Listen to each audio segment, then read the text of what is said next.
Hey friends, Sleepy here. Welcome to another episode of my weekly gaming playlist series.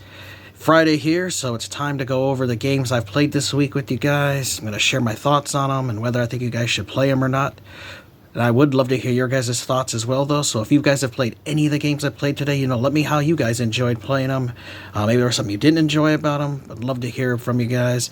Also, I'd love to hear about the games you guys are playing, because that gives me ideas of new games to play and experience. And I'm always looking for recommendations of new games to play, especially Xbox 360 titles that are backwards compatible on the Series X.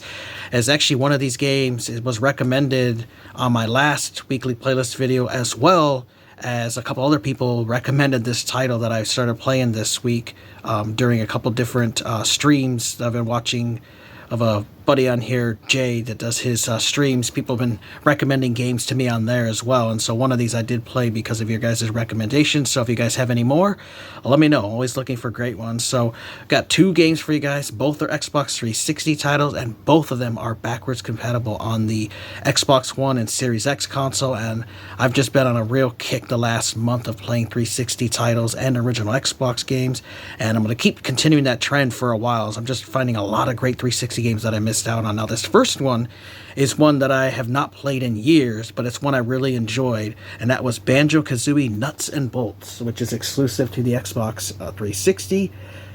Now, this game did get a lot of hate when it was first released back in 2008, and that's because it was so different compared to the old Banjo-Kazooie games that were released on the Nintendo 64, which I love those.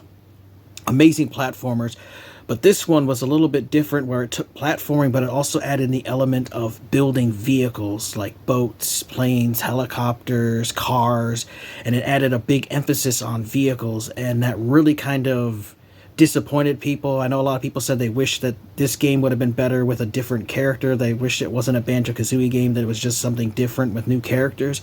But I personally really enjoyed this game. So I gotta read you guys some stuff from the back. So it says, build an adventure of mechanical mayhem. Banjo and Kazooie are facing their greatest adventure yet, battling longtime nemesis Gruntilda for rightful ownership of Spiral Mountain. Use your wits and imagination to invent wild and wonderful contraptions so Banjo and Kazooie can crush this wicked witch. Rule the road, sky, and water in land of Banjo-Kazooie Nuts and Bolts. So just discover and explore 6 different worlds with over 100 challenges. You can share your blueprints, team up with friends, and battle on Xbox Live.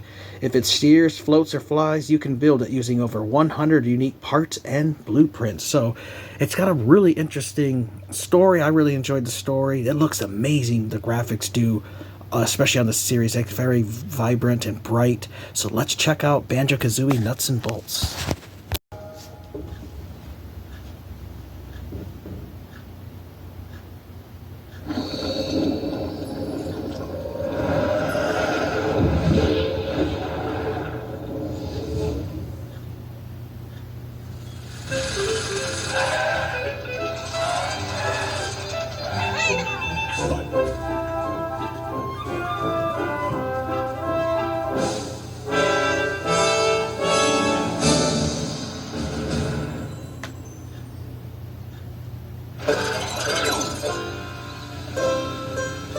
Hey guys, today we're playing Banjo-Kazooie Nuts and Bolts for the Xbox 360.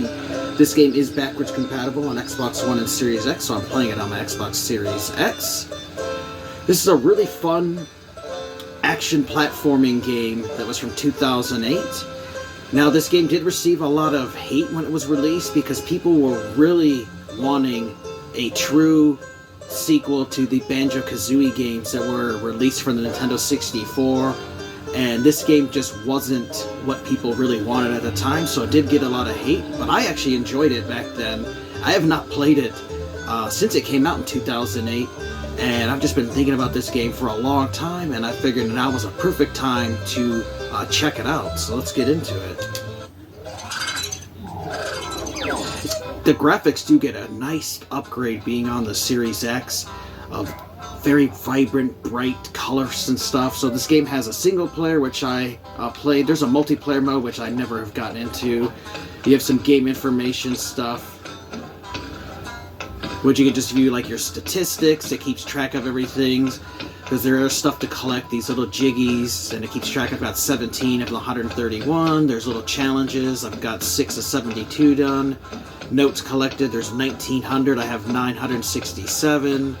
There's trophies to win. I've got 5 of 97, and then time spent. I've been in the game for 6 hours and 52 minutes. There's leaderboards and stuff they have, as well as like you seeing achievements. Then you got photos, because you can actually take pictures and replays of videos. Your control settings, display settings. I love too that they use an old classic CRT in the background, and then like an old stereo system there. So let's get started into the actual game though. And we'll save my save game. And what's cool too is so that there is a night and day cycle in this game, so it actually becomes night and it does become day. Now the big emphasis in this game was vehicles and building, constructing your own kinds of vehicles, which you have ones that drive, you also have ones you can make that are planes that can fly, and boats. So there was a huge emphasis on vehicles in this game, and that's kind of one thing that really turned people off from a Banjo game, because they didn't feel that it really fit in a Banjo-Kazooie game, is having them building vehicles. But I thought it was a nice change of pace personally for the series, as I had loved the original 2 Banjo-Kazooie games, but I also enjoyed this one because it did go in a different direction. And I'm somebody that I like things that stay the same, obviously as a series, but I also feel that a series can get stale if it just keeps doing the same thing. It'd be like, you know, how many times would you want to play the same Gears of War game over and over? You know, you need to have 75 games in that series that are exactly the same, that change nothing up. But I'll show you guys here in the little Mumbo Motors where you actually can build your own vehicles, which is cool. So you have this workshop, you have different parts, seats, wheels, because you have to have power for them. Fuel, you can store stuff, so when you can pick up objects in the game. Ammo, because you actually can have weapons in the game used to fight enemies and stuff, which is cool. I have a database here where I built some vehicles that you can load, which you can unlock different blueprints from different people, and it'll show you like what they look like. But you can also build your own, which I've built a couple. There's a little training flying one.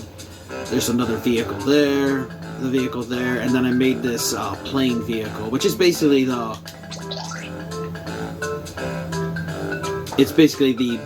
main vehicle you start out with just some added seats and some added wings and stuff. So spend a little bit of time with some of this stuff, but not a crazy amount, as there's definitely a lot more customization you can do as you unlock parts as you play through the story. So you can also test them out too in the Testo track, which is really cool. And so this is a huge open sandbox area that has all kinds of different objects for you to test out your vehicles. So like the flying ones here, you can really test out and see how they handle based on the different engines you put on there and how big they are and their performance, because you can adjust their speed, you can adjust the handling, all kinds of different stuff. And it's really cool having this area to test out your vehicles, because you can use those in the different missions and the different worlds in the game, which is pretty cool. And you can see the colors look really vibrant, really bright, colorful, like really good. I really love the color scheme that they picked for this game. It just looks bright and, you know, just really makes you feel like it's a Rare game. It's got a lot of classic sounds from the Rare series. So it even reminds me of the sounds like from Donkey Kong 64 or the classic Banjo-Kazooie games as well. And you can just jump up there. And you can load other, you know, another vehicle if you want to check out a different one. Like there's little helicopter ones. There's cool ones that they build that you can check out. And then you can modify them yourself. And then of course you can just create your own custom ones. So it keeps track of like your speed, your fuel, your ammo, the weight, and the parts used. So just kind of an interesting concept, being able to build your own little vehicles.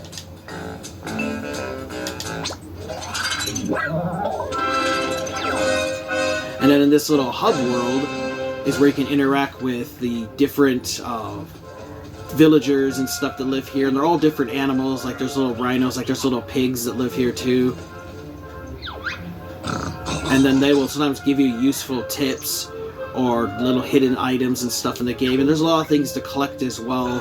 As you guys will see, the different little music boxes up there, and collecting these little jig pieces, these little puzzle pieces, which you have to use to unlock these different worlds you see around that have a requirement for them. And then there's the main baddie. So I'll just show you guys what the first world looks like. And there was one puzzle piece for me to collect. There was 200 notes. And then there's also a trophy there. And there's another little thing, I can't remember what it is, I gotta collect. So it kind of reminds me of like how Mario 64 had these little worlds that you go to and have different things to unlock in them. And they're all contained within basically like a little world here, you can see, where it's contained in there, and there's different various things for you to do in these different worlds. But just look how amazing the colors look in this game, though. They just look amazing. The water looks really good, too. Like this vehicle, I can inflate these little buoys I have under, and then I can make it actually able to be used as like a boat in the water, which is pretty cool. And you can see the water looks great. You know, they did a really good job with the water, the physics in the water. Like it feels like you can feel the waves as your vehicle's going up and over them, which is something that's key in any kind of game that has water, is you want it to feel like it's a boat, and that they're actually running into friction from the water and stuff, and that it actually feels like you're controlling a boat, which you actually do in this, which is really awesome. Obviously, if I had it actually a boat vehicle in this world, which you can put in, you bring your own custom ones into these worlds, you know, it would actually handle better. But it's just really fun. There are enemies for you to fight, and there are platforming elements as well for this game, but it does have a huge emphasis on the vehicle part, and I think that's what a lot of people did not enjoy about this one, because it had such an emphasis on vehicles and building the vehicles, and didn't have just your traditional platforming that the Banjo-Kazooie series was known for. You can get out of the vehicle. What's cool too is you have this wrench that you can use to pick up stuff, like even like your vehicles. If you need to get it around, let's say like this fence was closed and you need to get in here, you can lift it over and put your vehicle in there. And then there's some enemies here, like I can show you guys some of the combat, so you can...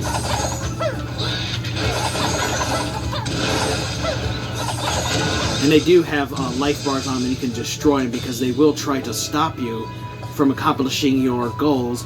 And every one of these worlds has story elements to it for you to go through and complete missions. Sometimes there's races you might go through and race somebody, like, oh, my vehicle's better than yours, so let's see who can build the best vehicle. And you have to race through to the timer and get to the end. And by getting to the end, you know, you beat them, and you might unlock a part, or you might unlock some of the game's currency. You can also pick up objects too, because sometimes there's things you need to collect for somebody. So like if somebody wants a part for their vehicle, or they need a part for their house or something, you can pick it up and actually put it inside your vehicle's bed, and you can drive it to them, because you do have to collect things for different NPCs in the game, which is pretty cool. And so you could put it in there. Obviously, if it was smaller, it would fit in there, but then you could go and you could drive the vehicle. Now, what's also cool too is the vehicles can actually take damage and fall apart by getting damaged too much, and parts will break off. And so what you have to do is you actually have to retrieve the part. Like you could break a wheel off if, let's say, you know, did a jump off a ramp or something. Let's like ramp off of here.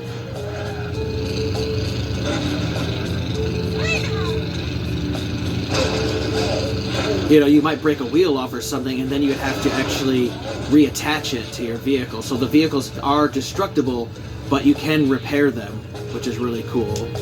So it's just a fun game that I think you guys should check out if you're a fan of 3D platformer games. If you liked the old Banjo games, now just be warned, this game is not going to be exactly like the classic Banjo-Kazooie games from the 64, but it's still a really fun and enjoyable experience. The game is fairly cheap for the Xbox 360. You also can get it if you have if you own the Rare Replay that was released for the Xbox One years ago, this is actually how I'm playing it because of that, but I still own my physical copies for the 360. And you can easily play this game backwards compatible on your Xbox One or Series X. You get a boost to the performance, the graphics get an upgrade, the loading times get cut down a lot. So it really pays to play these through backwards compatibility, and I just have not had a fun little platformer game like this in a long time, and I just thought, it'd be perfect to play it this week here.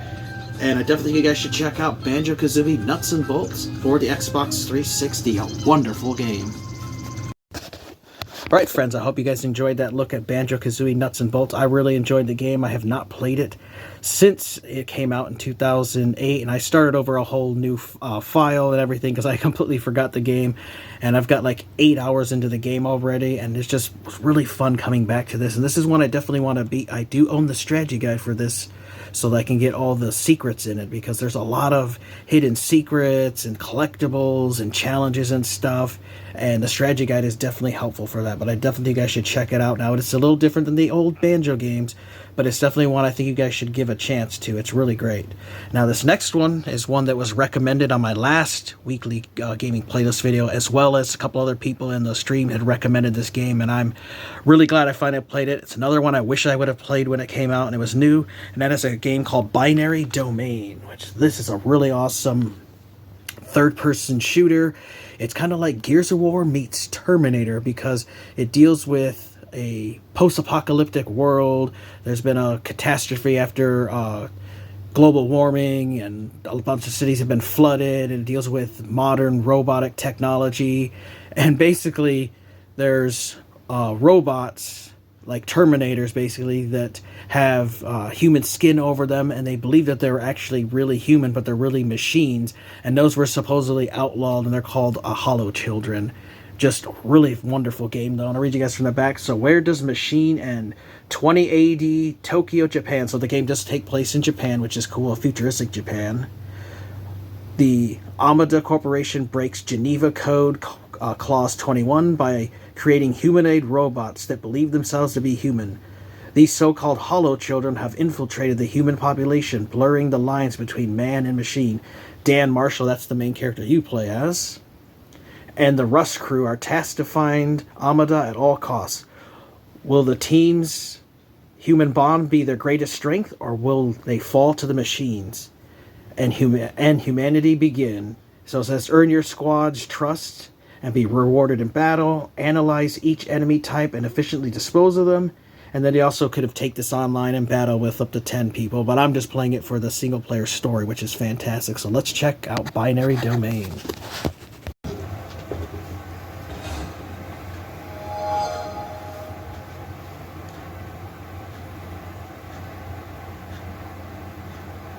Sega.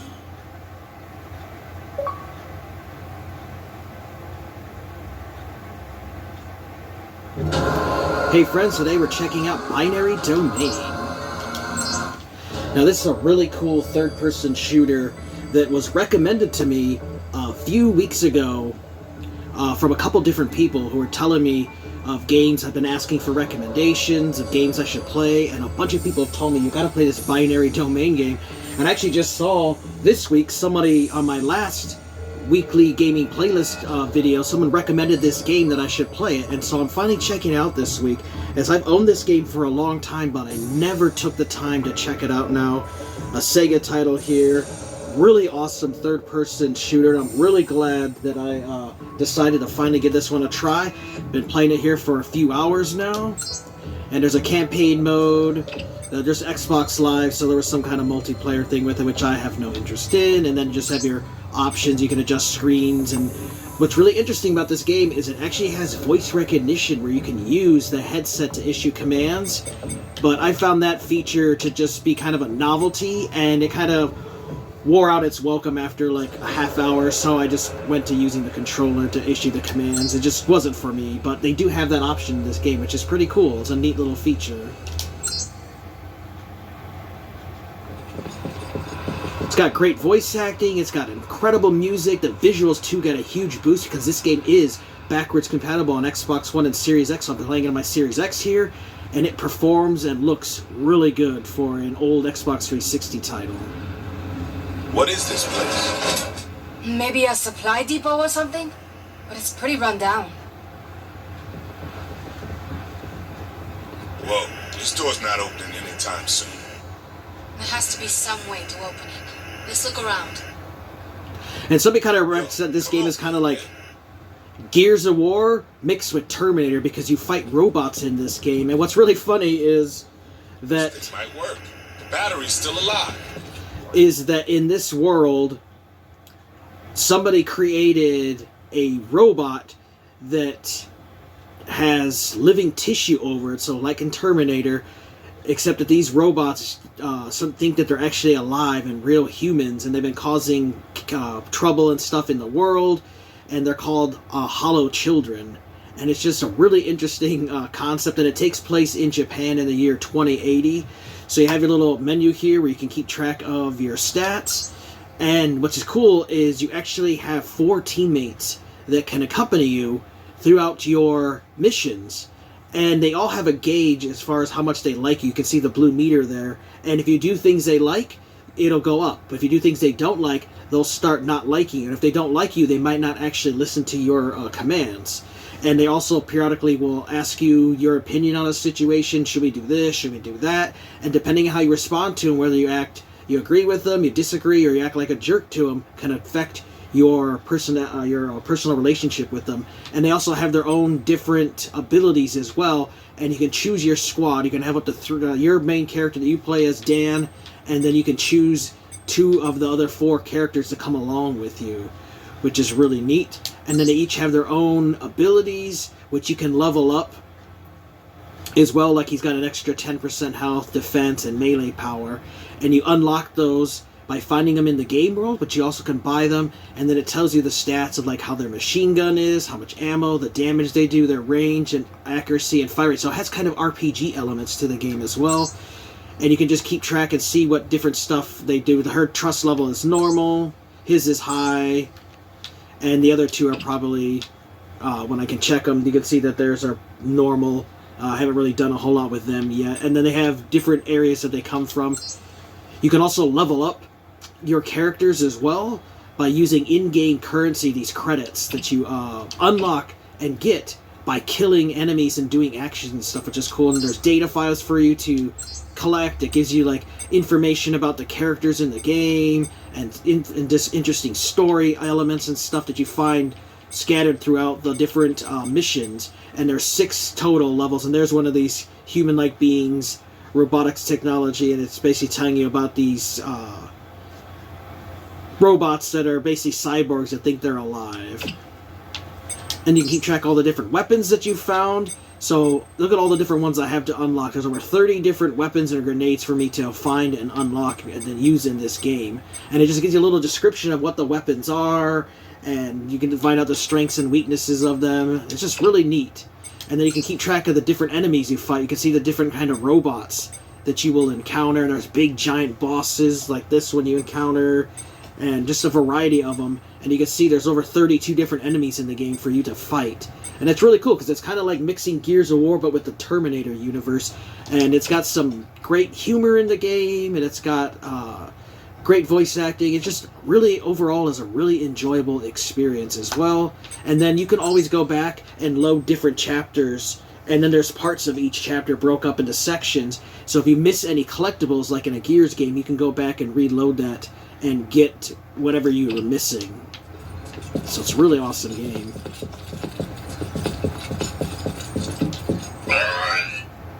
Welcome. Thank you for coming. Do you require our charging service? We need you to fill that tank there. Top it off, all right? As you wish.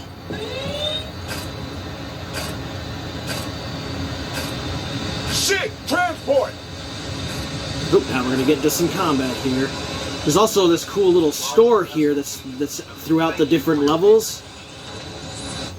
And this is where you can spend your currency. So you go to like the shopping list here, and you can buy first aid kits if you need to for healing, because the game does have regenerative health, but if you have a kit on, you can instantly heal yourself. You can buy ammo, and then sometimes you can buy weapons they have.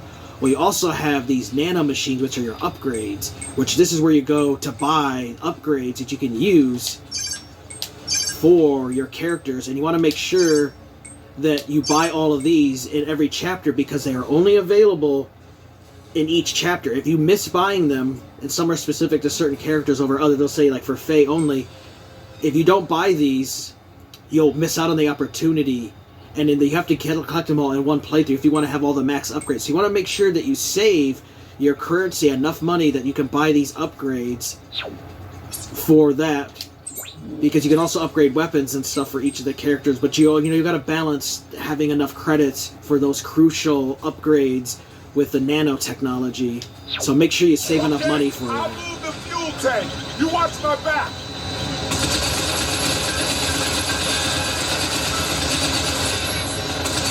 God, so I'm gonna take down this fucking transport here.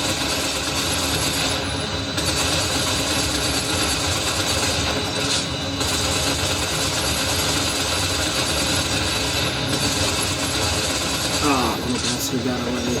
You can actually take those down if you were to shoot all 4 engines in time. You can actually destroy those and keep them from dropping the enemies.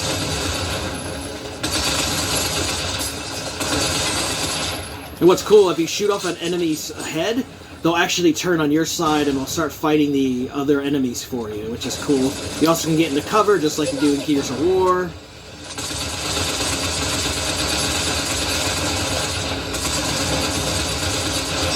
You have a little weapon wheel, you can change your weapon stuff like a sniper rifle I have, grenades, handgun. So if you've played Gears of War, you'll feel right at home with this game. Damn, he also has a super ability. Each character has their own super ability. So I have this like super charge attack I can do to enemies. Damn.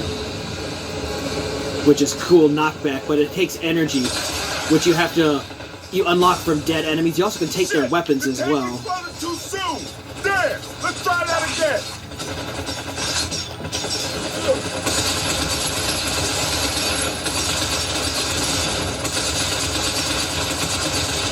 Welcome. Thank you for coming. Now, do you require our charging service? Yeah, fill it full one more time. As you wish. So see, I got bonus points there for shooting his head off. I got an extra 50, which is cool. On these mothers. Don't give up.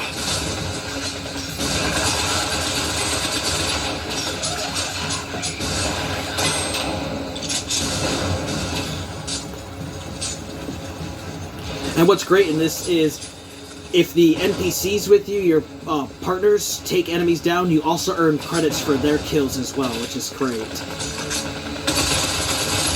So you don't have to always worry about being the only guy to get all the kills or something, and worry about them stealing kills from you, because you still earn money from their kills as well, which is great. Fuel tank. You watch my back.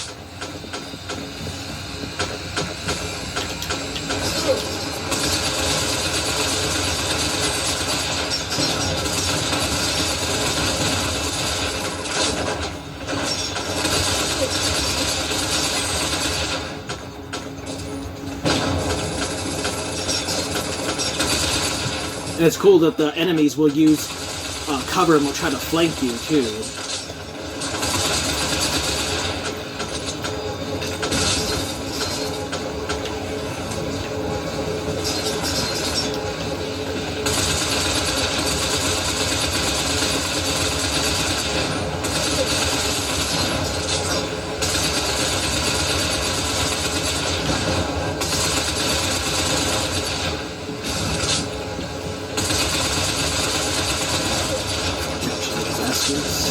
Just keep coming.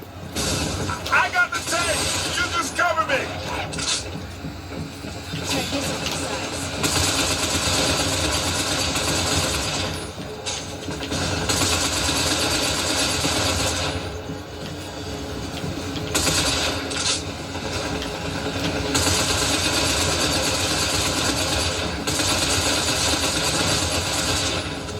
Looking good.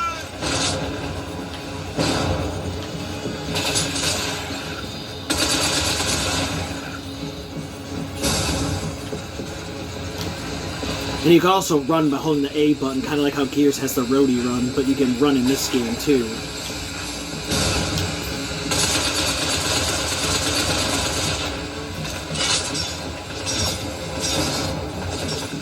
Already, the tank is in position. Okay, aim for the fuel tank.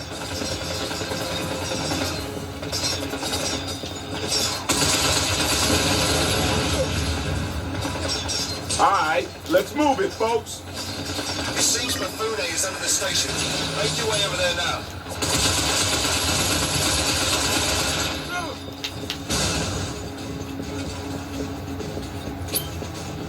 So you can drop the energy they drop, and then it'll power up your weapon. And so I do recommend don't rush when you're doing these levels and missions, because there are collectibles and stuff to find.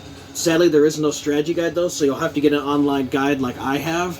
But I found one that's really good, and so I'll pin a comment where the guides I use for you guys, and you can check out the link if you want to. But I definitely think you should check out Binary Domain. It's a really awesome third-person shooter. Another great game that I missed out on playing back when it was released. It's a really awesome game, and I definitely think you guys should check it out, especially if you're a fan of third-person shooters like I am. It's an amazing game. You definitely need to play it. Alright friends, so that was our look at Binary Domain. I've gotten a lot further along in the story. I'm about halfway done with the game now, and I've really been enjoying this game. Now it does have a unique feature where you can actually use your headset and issue voice commands, but personally I found it to be very annoying because it doesn't recognize you talking half the time, and it's just annoying. It's a cool feature, but it's just too gimmicky for me. And it just doesn't work well, so I just use the controller where you hold the LB button and hit a button to match the response you want to do. But I really like the premise of the game. I really like the story. It's really awesome. And I love that you can pick your own teams throughout the different missions that you go on through the story, and you can change team members when you want to, and they have a trust level, which is cool. So if you accidentally shoot your teammates, you'll lower their trust depending on how you interact with them and talk to them. You know, they might offer up a choice and you could say, yeah, I'm going to do that, or no, I don't want to do that. You can affect how they respond to you, and if they start not liking you, they might actually ignore you and your commands and stuff.